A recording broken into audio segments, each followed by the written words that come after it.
میں نہیں آ رہا. او بھائی قرآن سامنے رکھا ہوا ہے تو سمجھ میں کیوں؟ یہ تو میں پھر بھی ویسے ہی لکھوا رہا ہوں کہ ورنہ تو آپ کے سامنے جب قرآن رکھا ہوا ہے تو اعطینا بھی ہے اور اکرمنا بھی ہم نے پورا لکھوایا تھا آپ کو اکرما. وہ تو اب ہر چیز بچوں کی طرح تھوڑی لکھوائی جائے گی, آپ کی استعمال کرنی پڑے گی. اعطاک الکوثر, کوثر کے دو مطلب آتے ہیں. ایک حوض کوثر جو اللہ صلی اللہ علیہ وسلم عطا کی, اور آپ اس کے پانی کو پانی پلائیں گے, وہ پانی پی لے گا قیامت تک, اس کو پیاس, قیامت کہہ رہا ہوں کبھی بھی اس کو پیاس نہیں لگے, قیامت تو آ چکی. اور کوثر خیر کوئی بھی بہت بڑی خیر ہو, انا اعطینا الکوثر فصل.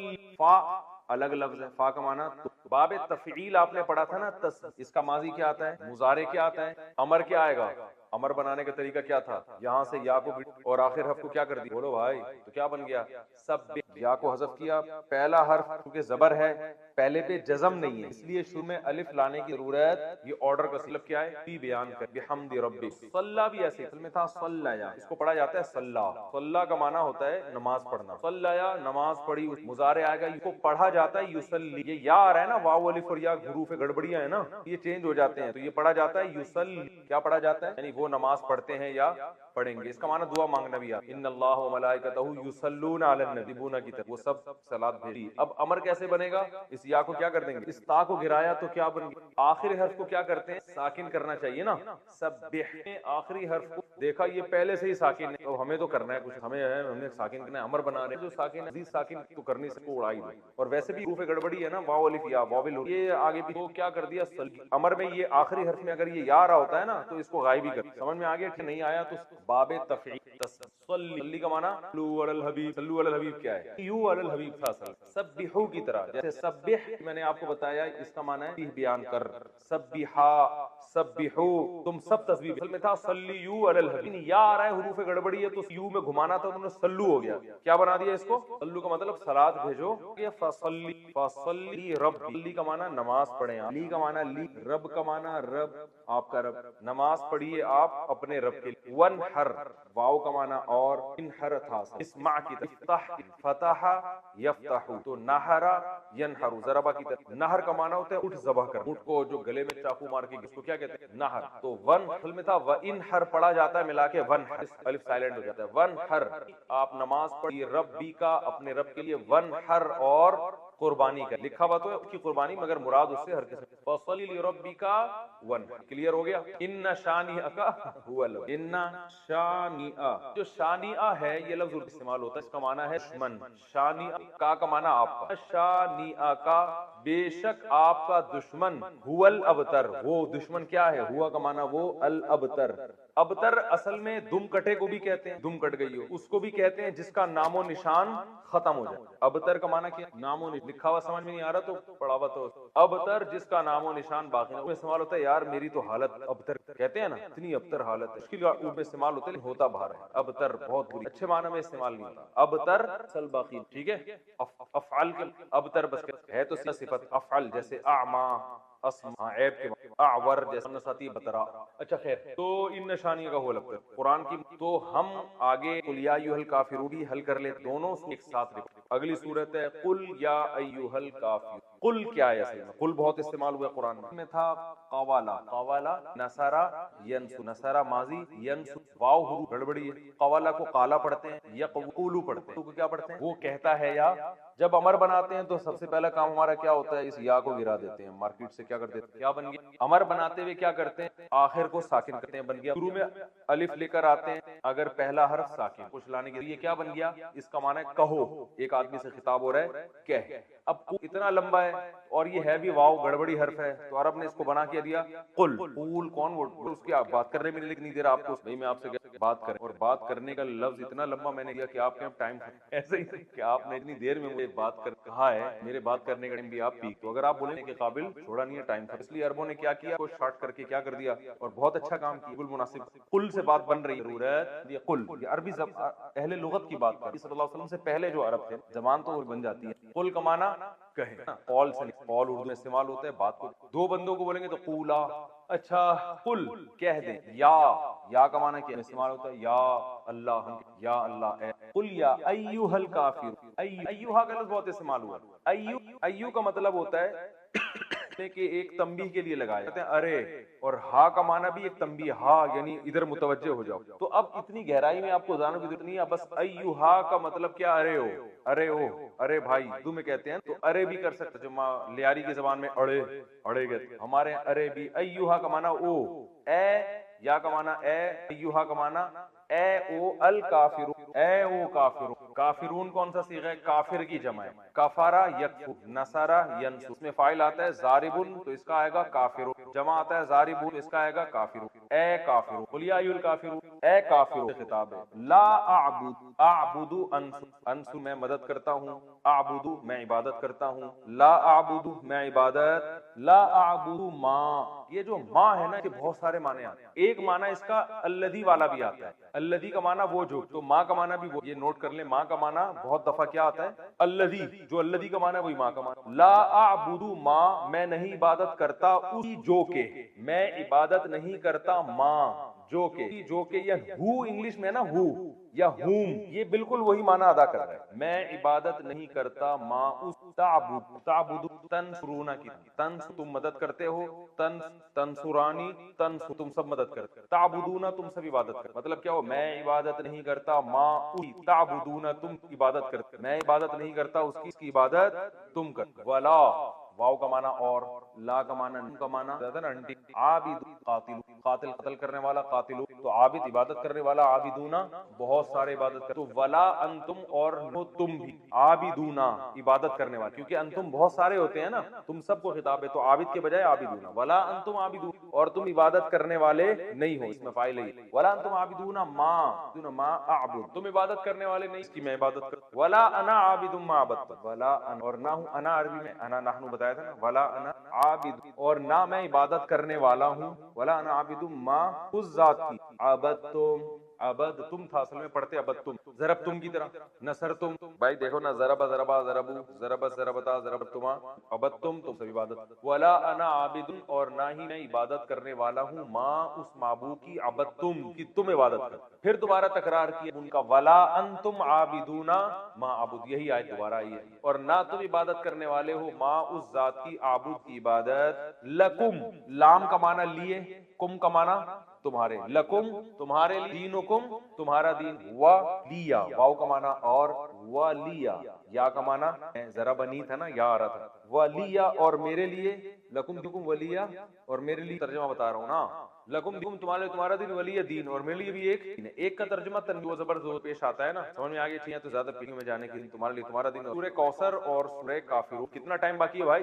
سورہ کوثر اور سورہ کافرون کا میں نے آپ کو جو گرامر کے لیے، اب ہم آگے، تو اب ہم انشاءاللہ اس سیر پڑھیں گے. سورہ کوثر ہم نے پڑھی ہے. کوثر عرب کو کہتے ہیں سورت کا ایک شان نزول اس کا یہ ہے کہ رسول اللہ صلی اللہ علیہ وسلم جب مکہ مکرمہ میں، تو آپ صلی اللہ علیہ وسلم کی دعوت دی تو بہت سو نے قبول نے انکار کیا. آپ صلی اللہ علیہ وسلم پیدا ہو گئے. عرب میں نرینہ اولاد کو ایک بہت بڑا تحفہ سمجھا. آپ صلی اللہ علیہ وسلم نرینہ اولاد کی، آپ کے ہوئے قاسم. تو اس پہ جو ہے نا مشکین مکہ نے مچانا شروع، دیکھو یہ تو ابتر ہے، یہ تو نسل ہی ختم ہو رہی، ان کا تو اثر ہی ختم ہو جائے گا.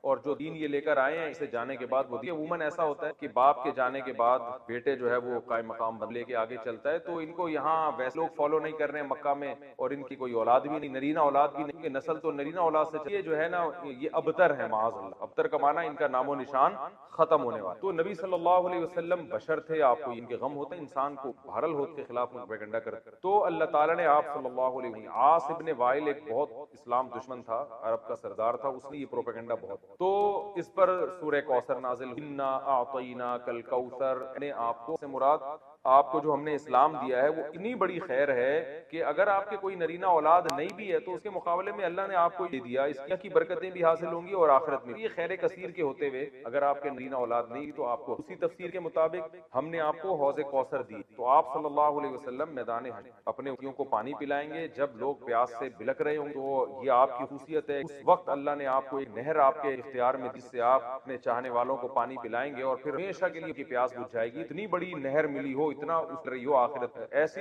کہ اگر نرینہ اولاد نہیں، یہ غم کوئی غم نہیں. یہ دو خوشخبریاں، انا اعطیناک الکوثر، اے نبی ہم نے آپ کو کوثر عطا کی. چونکہ اللہ نے ایک نعمت کی ہے تو اللہ فرما رہے ہیں کہ آپ پر بھی شکر کیا ہے، فصلی لربک، آپ اپنے رب کی نماز پڑھیے، ونحر اور قربانی کی، دو کام آپ کریں گے، نماز اور قربانی، اس کا صلہ اللہ آپ کو کیا عطا فرمائے گا، ان شانئک ھو الابتر، آپ کا دشمن آپ کو تانے دے رہا ہے کہ آپ ابتر ہیں، آپ کی نسل ختم ہونے والی ہے، تو ہم آپ کو کہ آپ دین سے قائم رہے، آپ کے دشمن کی نسل ختم ہونے والی، جسمانی بیٹے تو ہوں گے، روحانی اولاد نہیں، جس کا نتیجہ یہ نکلے گا کہ ان کے درجنوں بچے ہو کے بھی ان کا نام و نشان مٹ جائے۔ باپ دیکھیں عرب کے بہت اولاد ہوا کرتے، لیکن آج ان عرب کے سرداروں کا نام لینے والا کوئی پوچھا جاتا ہے، ابو لہب کو، عاص بن وائل کو، تاریخ میں ان کا تذکرہ ایک برے عنوان سے، برے نام سے کیا جاتا ہے، کوئی ان کو عزت دینے والا نہیں، حتیٰ کہ ان کی اولادیں بھی آگے جا کے مسلمان ہو گئے، اپنے باپ دادا کا ذکر۔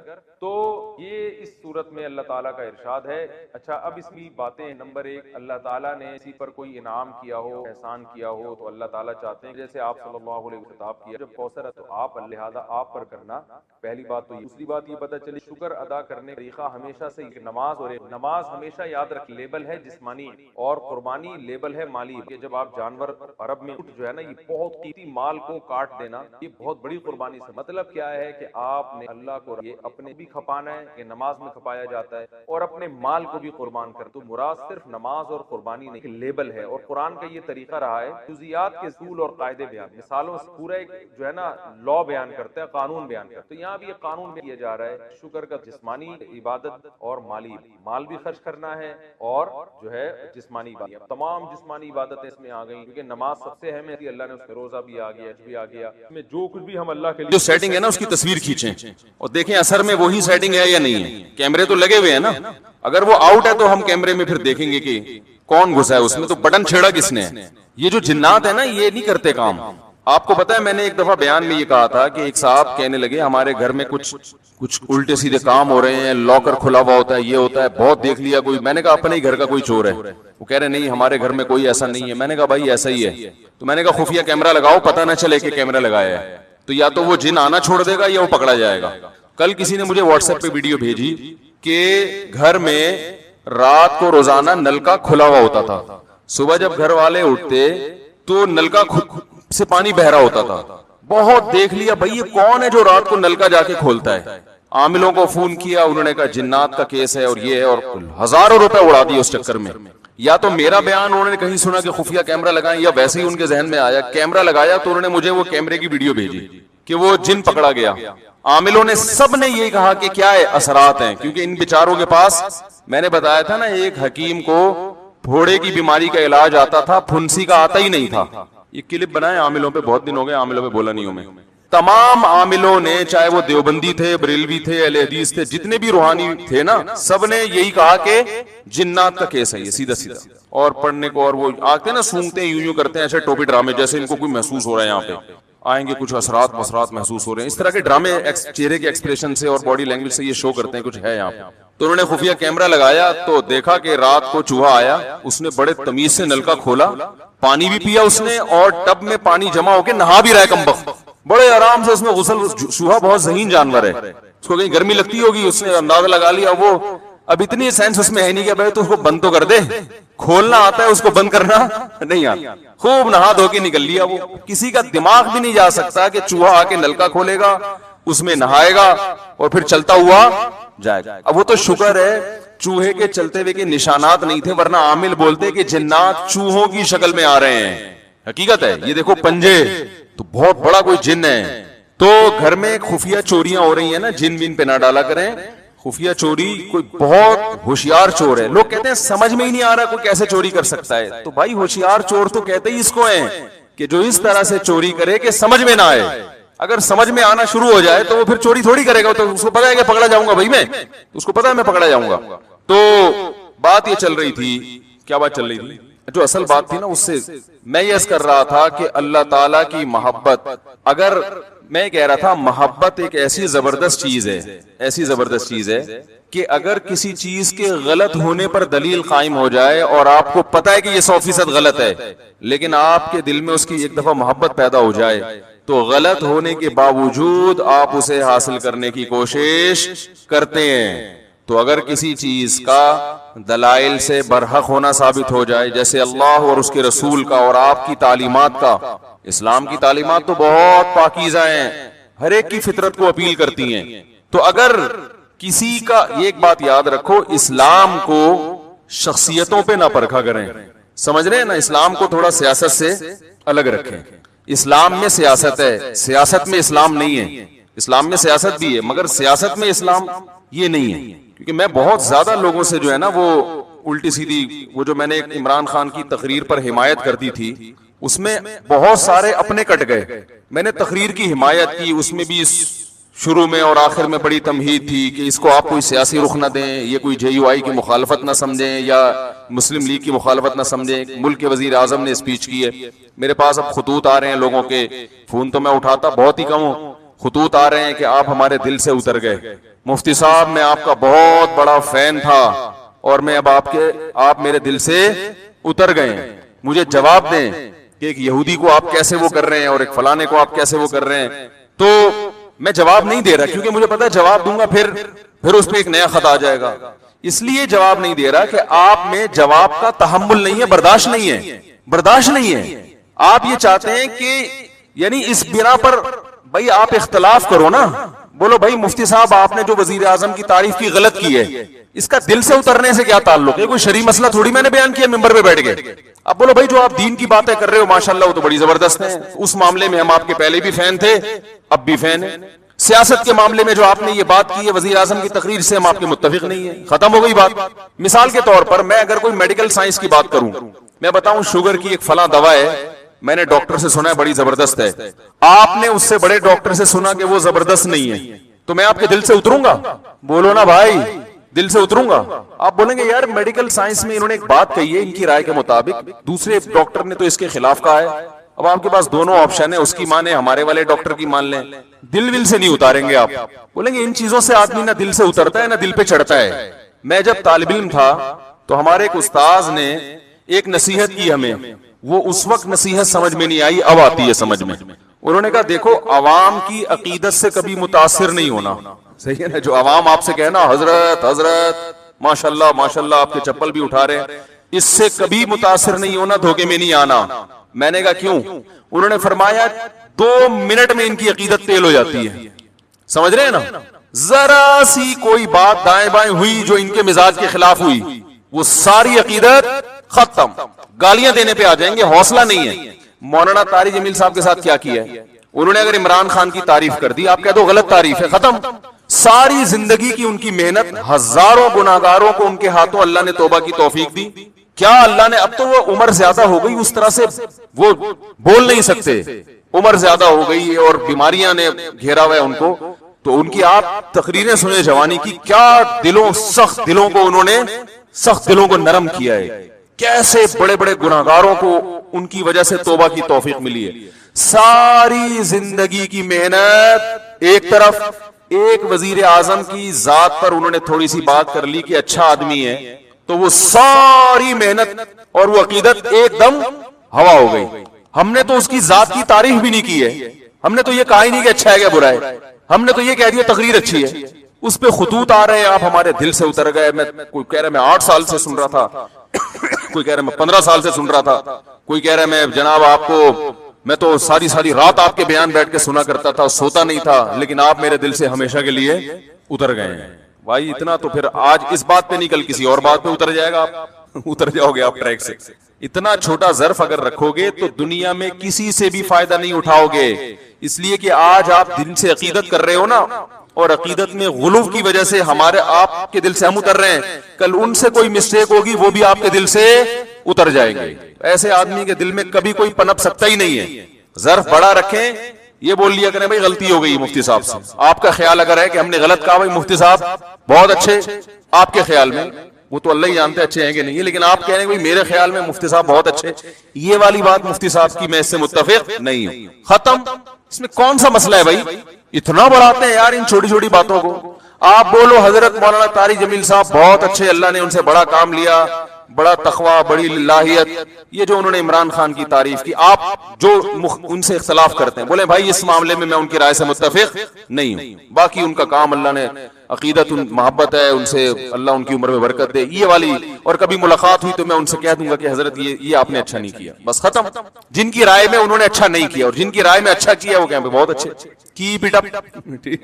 تو اتنا چھوٹا ظرف اتنا چھوٹا ظرف, اور جس کا یہ ظرف ہوتا ہے وہ کسی بھی جگہ نہیں پنپتا.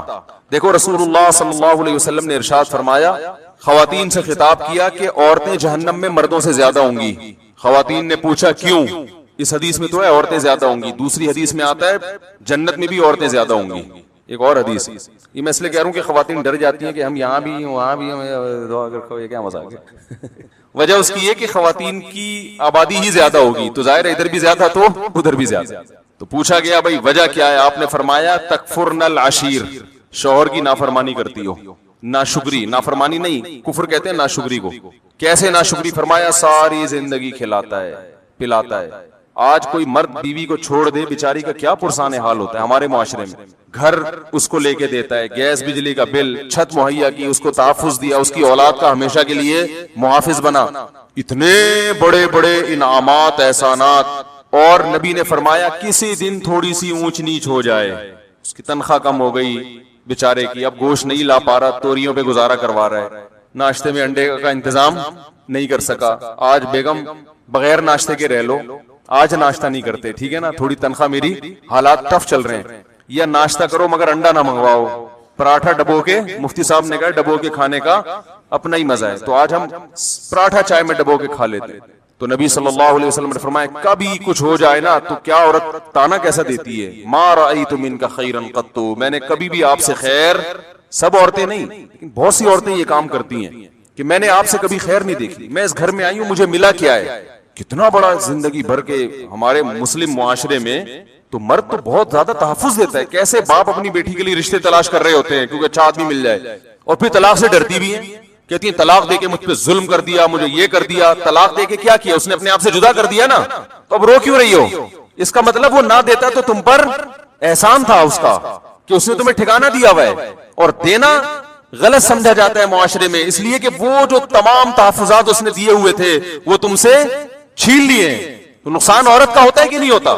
تو کتنی بڑی فضیلت ہے. لیکن نبی نے فرمایا کہ تکفرن العشیر, جو عشیر ہے نا ہمیشہ ساتھ رہتا ہے, تو اس کی ناشکری کرتی ہو. تو بھائی اس سے صاف پتہ چلتا ہے کہ جب کسی کی خدمات زیادہ ہوں, باپ اور ماں کا بھی یہی حکم ہے, ابا کو برداشت کرنے کا حکم ہے کہ نہیں ہے؟ آپ کے والد صاحب اگر آپ JUI میں اور ابا PTI کی تعریفیں شروع کر دیں عمران خان کی, ابا کو بولو گے ابا آپ میرے دل سے اتر گئے, بولو گے؟ بولو نا بھائی. آپ JUI کے ہو, آپ دھرنے میں شرکت کے لیے جا رہے ہو, اور ابا نے کہا عمران خان زندہ باد, آپ بولو گے یار ابا ایسی باتیں نہیں کرو یار, بس یہی بولو گے نا, ابا یہ نہیں کرو یار, میں دھرنے میں جا رہا ہوں, آپ کہہ رہے عمران خان زندہ باد. آپ ابا کو لکھ کے دو گے ابا آپ میرے دل سے اتر گئے, ابا بولے گا دفع ہو یہاں سے, میں تیرے دل سے اتر گیا, تو میرا باپ ہے جو میرے تانے دے رہے دل سے اتر گیا, تیری اوقات کیا؟ باپ یہی کہے گا نا, میں نے جنا ہے تجھے, ساری زندگی میں نے کھلایا پلایا, تو ماں کو بھی کوئی تانا نہیں دے سکتا. ہمیں یاد ہے جب ضیاء الحق کا دور تھا, ہم بہت چھوٹے بچے تھے اس وقت, تو ضیاء الحق نے ریفرینڈم کروایا تھا کہ اسلام چاہتے ہو تو ہاں, اسلام نہیں چاہتے تو نہ. بہت ہوشیار آدمی تھا ضیاء الحق, اس نے ریفرینڈم کروایا تھا کہ اگر آپ اسلام چاہتے ہیں تو مزید 5 سال کے لیے مجھے ووٹ دے دیں. تو ہمارے خاندان میں ایک بوڑھی خاتون ہیں, اب تو بوڑھی ہو گئی, اس وقت اتنی بوڑھی نہیں تھی, وہ ہماری محرم رشتہ ہے ان سے, وہ نام پہ ٹھپا لگا کے آ گئے. بڑے ہم نے کہا بھائی کیا اسلام نہیں چاہیے؟ انہوں نے کہا اسلام چاہیے, ضیاء الحق نہیں چاہیے ہمیں. انہوں نے کہا اسلام چاہیے ہمیں, ضیاء الحق نہیں چاہیے. ان کو نہیں پسند ہوگا ضیاء الحق, تو باقی اکثر لوگ ہاں پہ جا کے ٹھپا لگا رہے تھے. تو ہمیں ان کی بات پہ ہنسی آئی. ہم جو تھے ضیاء الحق کی طرف تھے, ہم سمجھتے تھے کہ بھئی یہ دیندار آدمی ہے, تہجد گزار آدمی ہے, یہ اسلام کو, اور اس نے بہت حد تک کیا بھی ہماری رائے کے مطابق کام. وفاقی شرعی عدالت بنائی, مفتی تقی صاحب کو اس کا جج بنایا, حدود آرڈیننس سارے ضیاء الحق کے ہی بنائے ہوئے ہیں. اس کے دور میں جو جتنی ٹی وی اینکرز تھی سب کے سر پہ دوپٹہ ہوتا تھا. بہت سارے کام اس نے کیے, اور بہت سارے کر سکتا تھا, مگر لوگوں نے اس کا ساتھ نہیں دیا. لیکن اس میں بھی رائے کا اختلاف ہو سکتا ہے, کوئی کہتا ہے امریکی ایجنٹ تھا, کوئی کہتا ہے کیا ہوا. ایسا نہ ہو جو تھوڑے بہت جن کے دلوں سے میں نہیں اترا, ان کے دلوں سے بھی اتر جاؤں کہ آپ تو ضیاء الحق کی حمایت کر رہے ہو. تو 2 منٹ لگتے ہیں دل سے اترنے میں. تو وہ نا پہ لگا کے آ گئی. اب وہ ہمارے خاندان کی بڑی خواتین, ہم ان سے یہ کہتے ہیں آپ ہمارے دل سے ہمیشہ کے لیے اتر گئیں. تو بھائی رشتے ہیں ٹھیک ہے نا کا, اور ہم نے بظاہر تو یہ کفر ہے نا کہ اسلام نہیں چاہیے, وہ کہتی ہے اسلام چاہیے. یہ ضیاء الحق نے اسلام کا ان کے رائے کے مطابق لیبل لگایا ہوا ہے کہ اب اسلام تو ہر آدمی کہے گا نا ہاں, تو ہاں کا مطلب یہ کہ اگلے 5 سال کے لیے میں دوبارہ آ رہا ہوں. تو بھائی ہمارے اپنے رشتے داروں میں ہم جب بیٹھتے ہیں, کوئی جے یو آئی کی حمایت کر رہا ہوتا ہے, کوئی پی ٹی آئی کی حمایت کر رہا ہوتا ہے.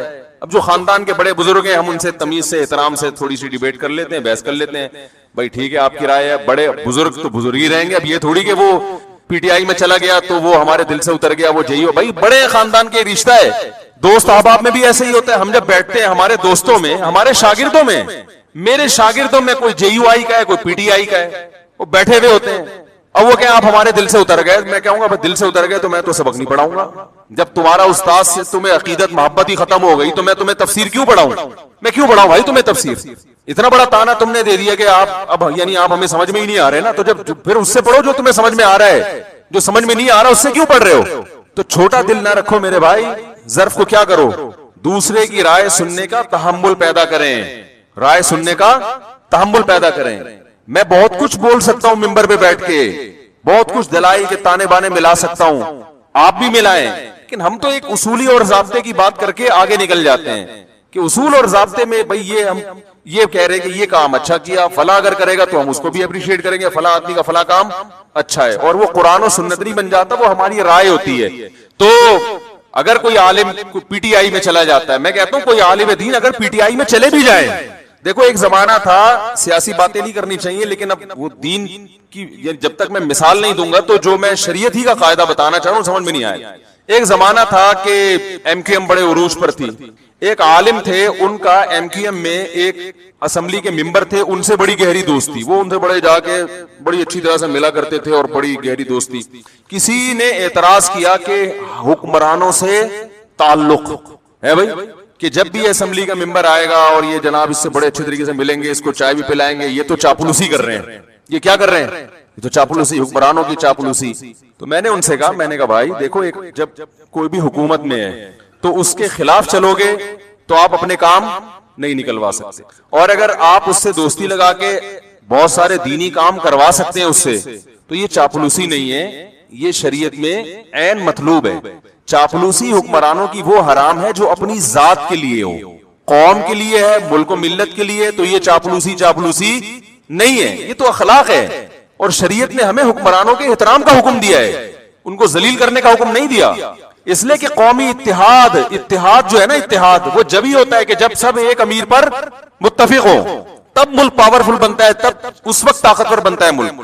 آپ درجنوں سیاسی اختلاف کریں تو اگر کوئی کسی اسمبلی کے, میں اس لیے کہہ رہا ہوں, حضرت مولانا طارق امین صاحب جا کے بیٹھے ہوئے ہیں کسی حاکم کے پاس, اس کی تصویریں آ رہی ہیں اور نیچے جھوٹی حدیثیں اور اسلاف کے واقعات کے جو حکمرانوں سے ملتا ہے وہ یوں ہے تو وہ یوں ہے تو وہ فلانا ہے. بھائی جو اپنی ذات کے لیے ملے, اپنی ذات کو پروموٹ کرنے کے لیے, اور جس کے پیچھے مقصد ہو, جس کے پیچھے ایک قوم کی خدمت ہو, تو اس کے لیے بالکل جائز ہے. اور یہی کام جب آپ کرتے ہیں تو وہ حلال ہوتا ہے, دوسرا کرے تو وہ کیا ہو گیا, وہ ناجائز ہو گیا. کوئی اصول ہی نہیں ہے, کوئی ضابطہ ہی نہیں ہے کسی بھی چیز کا. تو خلاصہ یہ نکلا کہ تھوڑا سا ظرف کو بڑا رکھیں, اختلاف رائے کا تحمل کریں کہ اس کی یہ رائے ہے, ہماری. دیکھو یہ ہمارے اکابر میں اس سے بھی بڑے بڑے اختلافات ہوئے ہیں, فلاں کو وزیر اعظم بننا چاہیے کہ نہیں بننا چاہیے, فلاں حقدار ہے یا نہیں, یہ کم درجے کا اختلاف ہے. کنٹری بننا چاہیے نیا یا نہیں بننا چاہیے, یہ زیادہ بڑا اختلاف ہے. کیا خیال ہے؟ جب ہندوستان کے 2 ٹکڑے ہو رہے تھے, مولانا حسین احمد مدنی رحمہ اللہ تعالی کی رائے یہ تھی کہ ہندوستان کو 2 ٹکڑوں میں تقسیم, بولو بھائی, نہیں ہونا چاہیے. ان کی رائے تھی, ان کے پاس اپنے دلائل تھے کہ زیادہ مسلمان انڈیا میں ہیں, یہاں تھوڑے ہیں, تو ایک پوری ان کے پاس ایک دلائل تھے. مولانا اشرف علی تھانوی رحمہ اللہ تعالی, مولانا ظفر احمد عثمانی رحمہ اللہ تعالی کی رائے یہ تھی کہ بننا چاہیے ملک. یہ بہت بڑا اختلاف تھا کہ نہیں تھا؟ بھائی کنٹری وجود میں آنا چاہیے کہ نہیں آنا چاہیے, یہ چھوٹا اختلاف نہیں تھا. مولانا حسین احمد مدنی وہ کہتے تھے ملک نہیں ٹوٹنا چاہیے, اس پہ وہ جلسے کر رہے تھے, دھرنے دے رہے تھے, بڑی تحریک چلائی تھی انہوں نے, پورا ایڑی چوٹی کا زور لگا لیا کہ ہندوستان کو نہیں ٹوٹنا چاہیے. لیکن مولانا تھانوی رحمۃ اللہ علیہ قائد اعظم سے باقاعدہ ملاقاتیں کر رہے تھے, مولانا ظفر احمد تھانوی قائد اعظم سے ملاقاتیں کر رہے تھے, ان کو اپریشیٹ کر رہے تھے کہ الگ ملک بنانا ہے ورنہ ہم ہندوستان میں پس جائیں گے. اور یہ دونوں ایک دوسرے کا اس قدر احترام کرتے تھے, اتنے شدید اختلاف کے باوجود, کہ آج تک ان کے شاگردوں میں آپ کو چپکلس نظر نہیں آئی. میرے شیخ حضرت مفتی رشید احمد صاحب رحمہ اللہ تعالی حضرت تھانوی کے سلسلے کے ہیں اور ان کے نظریے سے متفق تھے کہ پاکستان بننا چاہیے، لیکن حضرت نے حدیث پڑھی مولانا حسین احمد مدنی سے، سمجھ رہے ہو، اس دور میں جب یہ اختلاف عروج پر تھا، بخاری پڑھی ہے کس سے؟ مولانا حسین مدنی سے۔ اتنے شدید اختلاف کے باوجود ہمارے حضرت فرماتے ہیں مجھے مولانا حسین احمد مدنی سے اتنی عقیدت تھی کہ میں درس میں ان کے قریب آ کے بیٹھا کرتا تھا اور جہاں موقع ملتا ان کے پاؤں کے تلووں پہ اپنا ہاتھ لگاتا۔ ایک عشق کی حد تک محبت تھی نا، اتنی محبت۔ کتنا بڑا اختلاف، اس لیے کہ انہوں نے اس اختلاف کو آپس کی نفرتوں کا ذریعہ نہیں بنایا، آپس کی نفرتوں کا ذریعہ نہیں بنایا۔ مولانا تھانوی رحمہ اللہ تعالی کو کسی نے فرمایا کہ ابوالکلام آزاد جو ہیں وہ پاکستان بننے کے قائل نہیں ہے، وہ آپ سے بحث کرنا چاہتے ہیں، ٹھیک ہے نا، وہ آپ سے بحث کرنا چاہتے ہیں۔ تو کسی نے بتایا حضرت ابوالکلام آنا چاہتا ہے، حضرت نے مزاح میں فرمایا آنے دو، یہاں جد الکلام بیٹھا ہوا ہے، یعنی اب کہتے ہیں باپ کو اور جد کہتے ہیں دادا کو، وہ اگر کلام کا باپ ہے تو ہم کلام کے دادا ہیں۔ ان کی آپس میں بحث بھی ہوئی اور مباحثے بھی ہوئے، بڑی محبت سے، بڑے سلیقے سے، اس کے باوجود اپنی رائے پر قائم۔ شیخ الحدیث مولانا زکریا رحمہ اللہ تعالیٰ کو کسی نے بتایا کہ آپ تو سرے سے سیاست میں حصہ ہی نہیں لیتے، ملکی حالات کہاں جا۔ تیسرا گروپ ایک یہ تھا جو دونوں طرف کہیں بھی نہیں تھا، وہ کہتا تھا ہم سیاست میں، بھائی مولانا تھانوی رحمہ اللہ کی، مولانا اشرف علی تھانوی کی رائے یہ تھی کہ پاکستان بننا چاہیے اور سیاست میں وہ پڑھے۔ انہوں نے اپنے شاگردوں کو بھیجا، قائد اعظم سے ملاقاتیں ہوئی، قائد اعظم کو دین کے قریب لانے میں بہت بڑا کردار ہے، یہاں تک کہ قائد اعظم پینٹ شرٹ پہنا کرتے تھے۔ مولانا اشرف علی تھانوی رحمہ اللہ کی محنت سے انہوں نے وہ شیروانی پر آ گئے۔ انہوں نے کہا یہ لباس جو ہے نا ہمارے ملک میں ماڈرن لوگوں کا سمجھا جاتا ہے، لوگ اس سے آپ کو اسلامی لیڈر نہیں سمجھیں گے، تو آپ اپنا لباس چینج کریں۔ قائد اعظم اس میں بھی ایگری ہو گئے، اور حکیم الامہ مولانا اشرف علی تھانوی قائد اعظم کی بہت، وہ کہتے تھے اس کے گیٹ اپ پہ نہ جاؤ، وہ کہتے تھے قائد اعظم ان کے گیٹ اپ پہ نہ جاؤ، یہ آدمی اندر سے مسلمان ہے، اور ملک لینے کے لیے جو پیچیدگیاں ہیں اور اس کے جو سائیڈ افیکٹ ہیں ان کو یہ ہم سے زیادہ سمجھتے ہیں، انہوں نے لا پڑھا ہوا ہے۔ سمجھ میں آ رہی ہے بات کہ نہیں آ رہی؟ وہ یہ زیادہ اچھا سمجھتے ہیں۔ اب اس میں کون صحیح تھا کون غلط تھا یہ بحث کرنے کا کوئی فائدہ نہیں ہے، اس لیے کہ جب پاکستان بن گیا تو مولانا حسین احمد مدنی نے سب سے پہلے پاکستان کی حمایت کی ہے۔ لوگوں نے کہا آپ تو مخالفت کر رہے تھے، تو انہوں نے کہا مسجد بننے سے پہلے اختلاف ہو سکتا ہے کہ مسجد بنے یا نہ بنے، بن گئی تو اس کا احترام لازم ہے۔ کیسی زبردست سوچ تھی، اڑے نہیں رہیں گے، نہیں بس نہیں غلط ہوا، اب میں اس کی واٹ لگاؤں گا۔ انہوں نے کہا بھائی یہ تو اس وقت اختلاف تھا، اب جب بن ہی گیا ہے تو اب مسلمانوں کا ایک ملک بن گیا، اب اس کو طاقتور ہونا چاہیے، اس میں قانون سازی ہونی چاہیے اور اس کو اب سپورٹ کرنا چاہیے۔ تو بڑا ایک دلچسپ واقعہ میرے ذہن میں آیا تھا، میں یہ عرض کر رہا تھا کہ قائد اعظم کو فل سپورٹ مل رہی تھی کہاں سے؟ مولانا اشرف تھانوی رحمہ اللہ تعالیٰ کی طرف سے، اور ادھر مولانا حسین احمد مدنی وہ سیاست میں وہ ان کے جلوس نکل رہے تھے، اور وہ تقریروں میں کہتے تھے مسلمانوں یہ دہلی کی جامع مسجد چھوڑ کر کہاں جا رہے ہو، یہ بابری مسجد چھوڑ کر کہاں جا رہے ہو، یہ تو تمہارے 1000 سال تم نے ہندوستان پہ حکومت کی ہے، یہ تو تمہارا ہے۔ یہ دوسرے فریق کی رائے یہ تھی کہ ہمارا تھا، اب اگر ہم الگ ملک نہیں ملا تو اس سے بھی جائیں گے ہم، کیونکہ گورا انگریز سارے فائدے ہندو کو دے کے جا رہا تھا، وہ ہندو کے حوالے کر کے جا رہا تھا۔ دونوں کی رائے تھی، دونوں کے دلائل تھے، اس کی سنتے لگتا وہ صحیح کہہ رہا ہے، اس کی سنتے لگتا وہ صحیح کہہ رہا ہے۔ اور ایک تیسرا گروپ تھا شیخ الحدیث مولانا زکریا رحمہ اللہ تعالیٰ کا، وہ سارا دن علم حدیث میں کتابوں میں لگے ہوئے تھے، وہ سیاست میں دلچسپی، وہ کسی دھرنے میں شریک ہی نہیں ہوتے تھے۔ اب یہ چاہتے نا 3 دھڑے بڑے آرام سے بن سکتے تھے علماء کے، ایک دھڑا بن جاتا پاکستان بننا چاہیے، ایک دھڑا پاکستان مخالف، اور ایک یہ کہ یہ دونوں جو ہے نا فتنہ پرست ہیں، ہمیں تو اللہ اس کے رسول کے بس دین میں لگنا چاہیے۔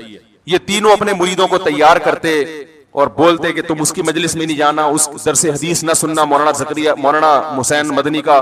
اور مولانا حسین مدنی درس بھی کہاں دیا کرتے تھے؟ مسجد نبی میں نبی صلی اللہ علیہ وسلم کے روضہ اطہر کے سامنے بیٹھ کے پوری دنیا سے لوگ آ کے ان کا بخاری کا درس سنا کرتے تھے۔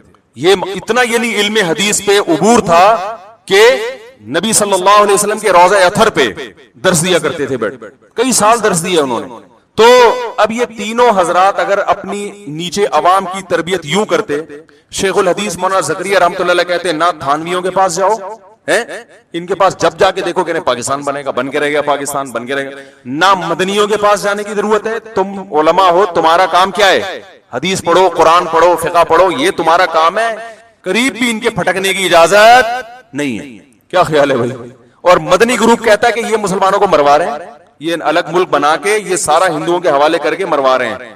ان کی یہ ورڈنگ نہیں تھی، ان کا یہ تھا میری رائے ہے. یہ دوسروں پہ تہمتیں نہیں لگائی انہوں نے. اگر تہمتیں لگانا شروع کر دیتے نا کہ ان کی نیت ہی غلط ہے، معاملہ پھر خراب ہوتا ہے. معاملہ جب خراب ہوتا ہے جب آپ دوسرے کی نیت پہ ڈاکہ ڈالنا شروع کر دیں. یہ بندہ ہی غلط ہے، یہ ان کی نیت. بھائی نیت کیسے؟ کوئی قرآن میں تھوڑی لکھا ہوا ہے کہ پاکستان بننا چاہیے کہ نہیں بننا چاہیے. یہ تو رائے ہے نا، تو دو رائے بن سکتی ہیں. تو انہوں نے یہ نہیں کہا کہ ان کی نیتیں ٹھیک نہیں ہیں، یہ تمہیں مروانا چاہتے ہیں، یہ ہے ہی غلط لوگ، یہ تو پہلے ہی صوفی ٹائپ کے لوگ ہیں، خانقاہیں چلانے والے لوگ ہیں، تو تمہیں مروا دیں گے.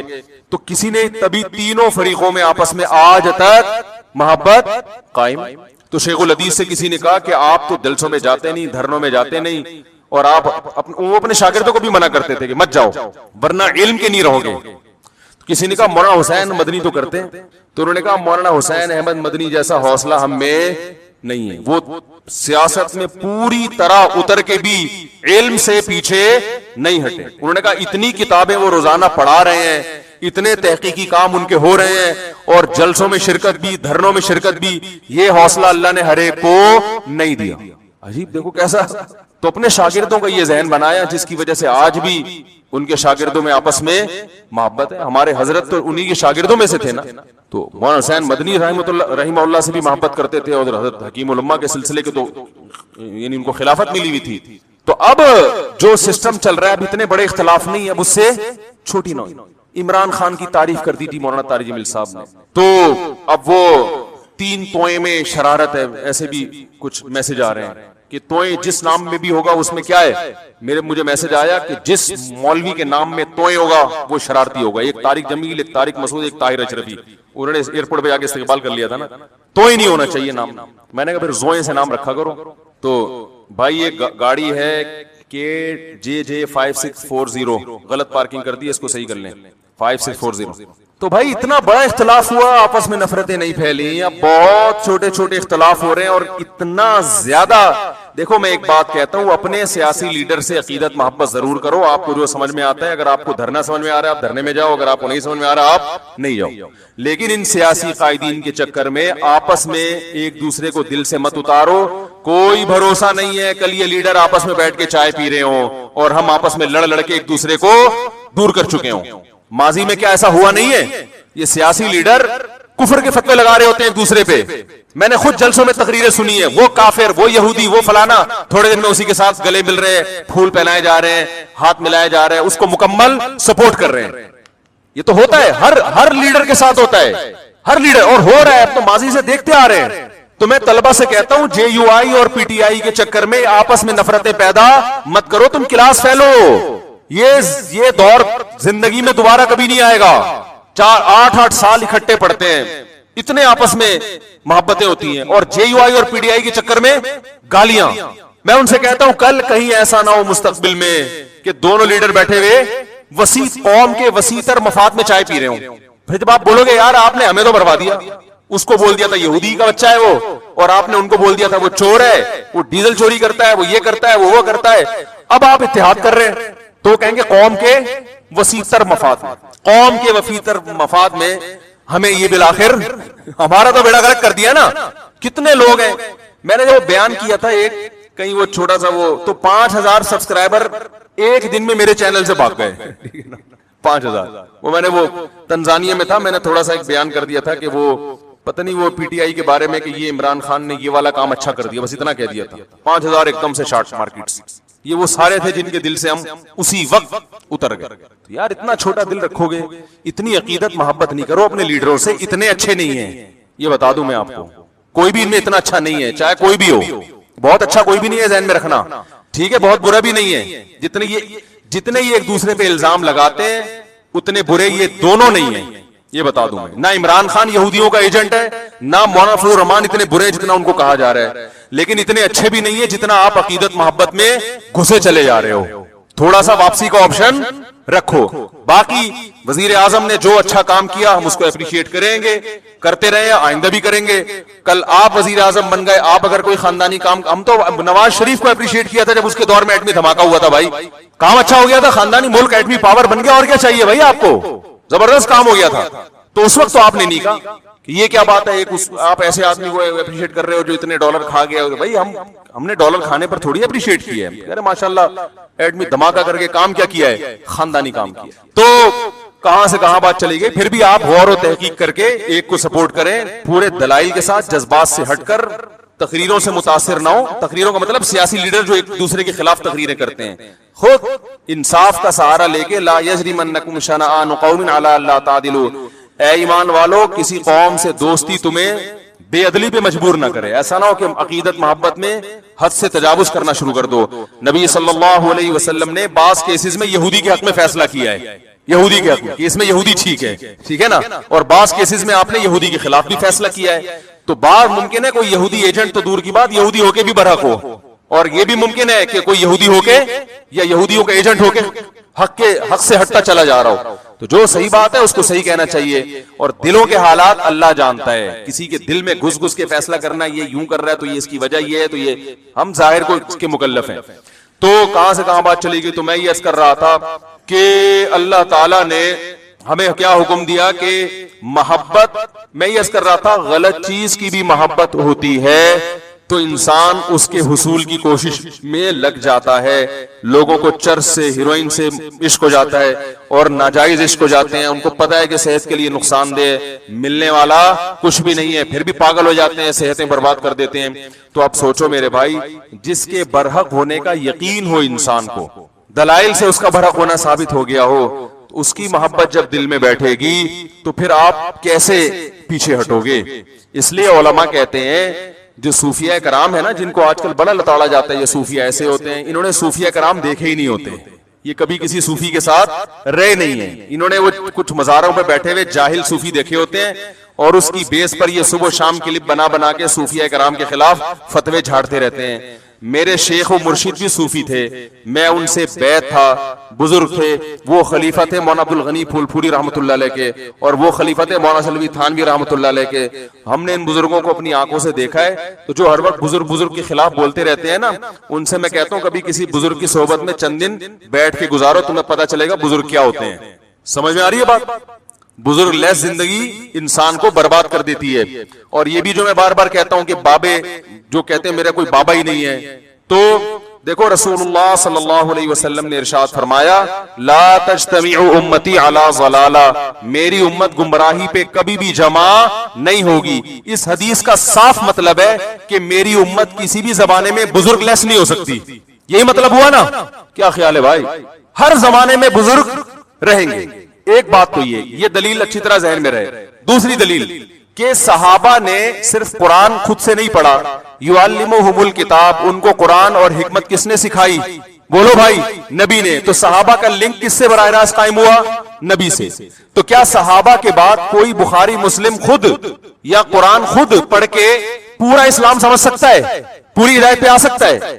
قرآن میں یہ نہیں ہے کہ اللہ نے, نبی نے صحابہ کو حدیث بتائی ہے, یعلم سکھائی ہے. سیکھنا تربیت کو کہتے ہیں, ٹریننگ. صحابہ نے حدیثوں کا علم بھی حاصل کیا اور ساتھ ساتھ پیغمبر سے سیکھا بھی ہے. آج اگر کوئی کہتا ہے میں براہ راست پیغمبر سے سیکھتا ہوں, تو سوال پیدا ہوتا ہے وَيُعَلِّمُهُمُ الْكِتَابَ وَالْحِكْمَةَ, کہ نبی ان کو کتاب اور حکمت باقاعدہ سکھائیں گے. تو نبی کا کنیکشن صحابہ سے براہ راست ہوا ہے, تب صحابہ ہدایت پہ چلے ہیں. اور تابعین کا پھر کس سے ہوا؟ بولو نا بھائی, صحابہ سے. جب تابعین کا صحابہ سے ہوا, وہ بھی اس لیے کہ جب صحابہ براہ راست نہیں سیکھ سکتے تھے, ان کے لیے رجال چاہیے نا, رجل چاہیے, نبی. تو تابعین کو بھی رجال چاہیے کہ نہیں چاہیے؟ وہ رجال کون ہے؟ اب نبی تو نہیں رہے, نبی سے سیکھے ہوئے لوگ موجود ہیں, جن سے اب کون سیکھے گا؟ تابعین سیکھیں گے. اور انہوں نے سیکھا, تبھی تابعین کی جب بھی ہم سیرت پڑھتے ہیں, فلاں کی اتنے سال صحبت اٹھائی, فلاں کے پاس اتنے سال رہے, ورنہ وہ بھی حدیثوں کی کتاب جمع کر کے پڑھنا شروع کر دیتے. کسی کی صحبت میں رہنے کی ان کو کیا ضرورت تھی؟ پھر تابعین کے بعد تبع تابعین. یہ اہل حق کا جو سلسلہ ہے, روحانی باپ دادا ان کو کہا جاتا ہے, یہ سلسلہ قیامت تک چلتا رہے گا. اس سلسلے میں گمراہ لوگ بھی پیدا ہوں گے, لیکن اگر اہل حق پیدا ہوں گے تو وہ بھی اسی میں پیدا ہوں گے, اس کے علاوہ نہیں ہو سکتے. نہیں آ رہی میرا خیال ہے بات سمجھ. اس سلسلے سے جو ہٹے گا نا وہ کبھی بھی ہدایت پہ نہیں ہو سکتا, چاہے وہ بخاری مسلم کے صبح شام حوالے دے دے کے آپ کو الو بناتا رہے بیٹھ کے. اس کا مطلب وہ غلط تشریح کر رہے ہیں حدیثوں کی, وہ ہدایت پر نہیں ہے. اب میں ان گمراہ لوگوں سے مطالبہ کرتا ہوں کہ اپنے روحانی باپ دادا کا سلسلہ پیش کرو. وہ کہتے ہیں امام بخاری, وہ کہتے ہیں امام ترمذی, آج سے 1100-1200 سال پہلے چلے جاتے ہیں. اس کا مطلب یہ ہے کہ 1500 تقریباً 1200 سال سے امت بزرگ لیس چلی آ رہی ہے نا, جبکہ یہ صحیح حدیث کے بولو بھائی خلاف ہے. یہ تو حدیث میں تو بزرگ لیس امت ہوگی نہیں. سلسلہ میں آپ کو 10 دفعہ اپنا سلسلہ بتا سکتا ہوں الحمدللہ کہ میں نے کن علماء سے علم حاصل کیا, حدیث کس سے پڑھی, حدیث کا سلسلہ محمد صلی اللہ علیہ وسلم تک پہنچاؤں گا, تفسیر کا سلسلہ محمد صلی اللہ علیہ وسلم تک پہنچاؤں گا. میں جو قرآن پڑھتا ہوں تجوید کے ساتھ وہ سلسلہ نبی صلی اللہ علیہ وسلم تک پہنچاؤں گا. تزکیہ, قرآن نے کہا وَيُزَكِّيهِمْ, نبی ان کا تزکیہ بھی کریں گے. تزکیہ کا مطلب ایسی تربیت کرنا کہ ظاہر باطن پاک صاف ہو جائے, انسان بن جائے انسان. یہ تزکیہ میرا ہوا کہ نہیں ہوا یہ تو میں نہیں دعویٰ کرتا, لیکن تزکیہ کی کوشش ہم نے کن بزرگوں سے کی, ان بزرگوں کا سلسلہ, پھر ان کے بزرگ کون تھے, ان کے کون تھے, یہ میں محمد صلی اللہ علیہ وسلم تک پہنچا سکتا ہوں. تو ہم ان گمراہ لوگوں سے یہ کہتے ہیں کہ آپ ایک دم جو اٹھ کے آ گئے 15ویں صدی میں, اور آپ قرآن و حدیث کے نام پہ آپ کہتے ہیں فلاں بابا بھی ایسا, وہ فلاں بھی ایسا, وہ فلاں بھی ایسا. پھر ہم کہتے ہیں صحیح سچی مچی کے بابے کون ہیں وہ تو بتا دو نا. وہ کہتے ہیں سچی مچی کے امام بخاری ہیں. اس کا مطلب امام بخاری کے بعد یا تو پیدا نہیں ہوئے